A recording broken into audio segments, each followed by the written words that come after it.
नमस्कार दोस्तों, आज हम आपको सोमवार की व्रत कथा सुनाने जा रहे हैं। एक बहुत धनवान साहूकार था जिसके घर धन आदि किसी प्रकार की कमी नहीं थी, परंतु उसको एक दुख था कि उसके कोई पुत्र नहीं था। वह इसी चिंता में रात दिन रहता था। वह पुत्र की कामना के लिए प्रति सोमवार को शिवजी का व्रत और पूजन किया करता था तथा सायंकाल को शिव मंदिर में जाकर शिवजी के श्री विग्रह के सामने दीपक जलाया करता था। उसके इस भक्ति भाव को देखकर एक समय श्री पार्वती जी ने शिवजी महाराज से कहा कि महाराज, यह साहूकार आपका अनन्य भक्त है और सदैव आपका व्रत और पूजन बड़ी श्रद्धा से करता है। इसकी मनोकामना पूर्ण करनी चाहिए। शिवजी ने कहा, हे पार्वती, यह संसार कर्म क्षेत्र है। जैसे किसान खेत में जैसा बीज बोता है वैसा ही फल काटता है, उसी तरह इस संसार में प्राणी जैसा कर्म करते हैं वैसा ही फल भोगते हैं। पार्वती जी ने अत्यंत आग्रह से कहा, महाराज, जब यह आपका अनन्य भक्त है और आपको अगर किसी प्रकार का दुख है तो आपको अवश्य दूर करना चाहिए,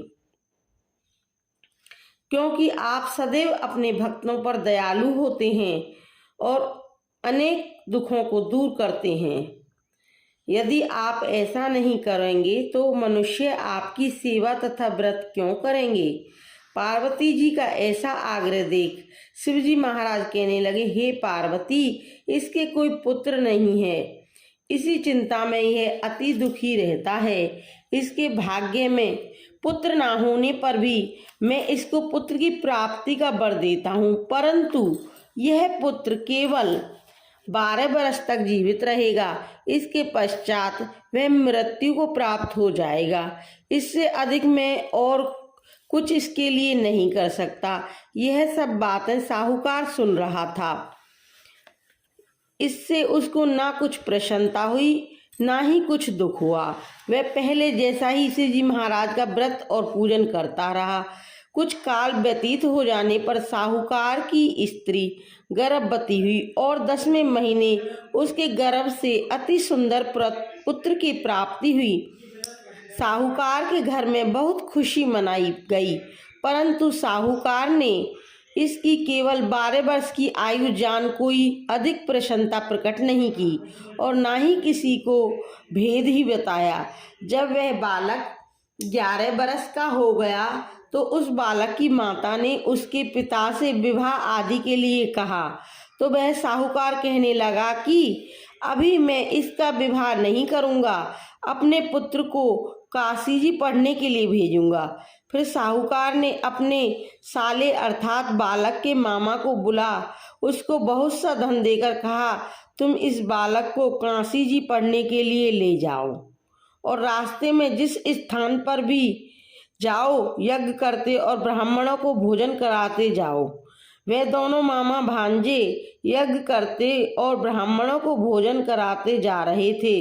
रास्ते में उनको एक शहर पड़ा। उस शहर में राजा की कन्या का विवाह था और दूसरे राजा का लड़का जो विवाह कराने के लिए बारात लेकर आया था वह एक आंख से काना था। उसके पिता को इस बात की बड़ी चिंता थी कि कहीं वर को देख कन्या के माता पिता विवाह में किसी प्रकार की अड़चन पैदा ना कर दें। इस कारण जब उसने अति सुंदर सेठ के लड़के को देखा तो उसने मन में विचार किया कि क्यों ना दरवाजे के समय इस लड़के से वर का काम चलाया जाए। ऐसा विचार कर वर के पिता ने उस लड़के और मामा से बात की तो वे राजी हो गए। फिर उस लड़के को वर के कपड़े पहना तथा घोड़ी पर चढ़ा दरवाजे पर ले गए और सब कार्य प्रसन्नता से पूर्ण हो गया।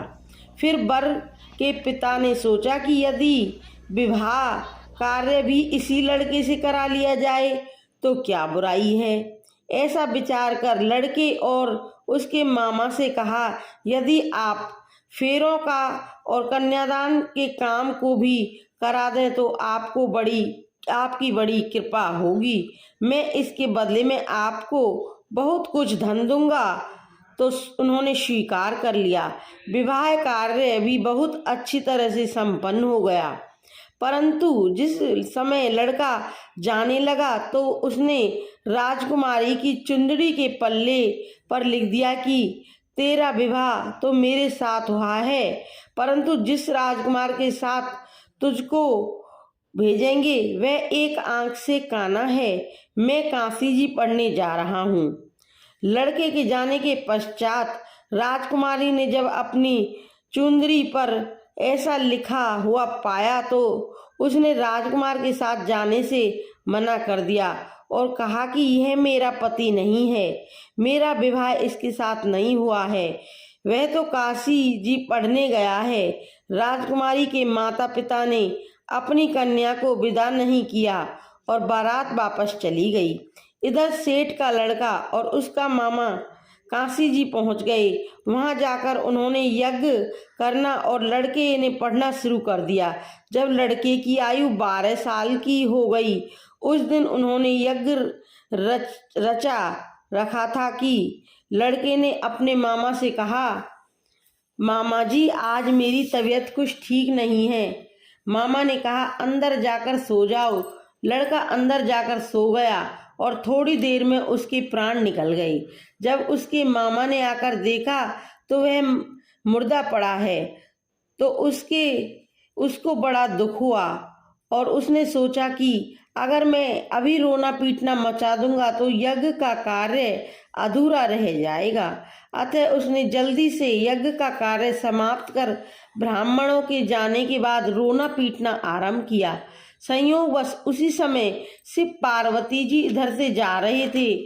जब उन्होंने जोर जोर से रोने की आवाज सुनी तो पार्वती जी कहने लगी, महाराज कोई दुखिया रो रहा है, इसके कष्ट को दूर कीजिए।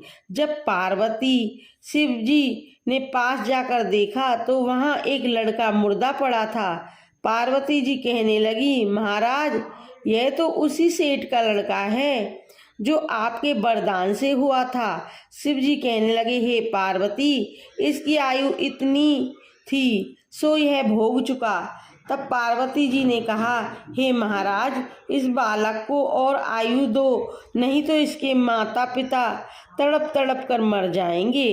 पार्वती जी के बार बार आग्रह करने पर शिव जी ने उसको वरदान दिया और शिव जी महाराज की कृपा से लड़का जीवित हो गया। शिव पार्वती कैलाश चले गए। वह लड़का और मामा उसी प्रकार यज्ञ करते तथा ब्राह्मणों को भोजन कराते अपने घर की ओर चल पड़े। रास्ते में उसी शहर में आए जहां उसका विवाह हुआ था।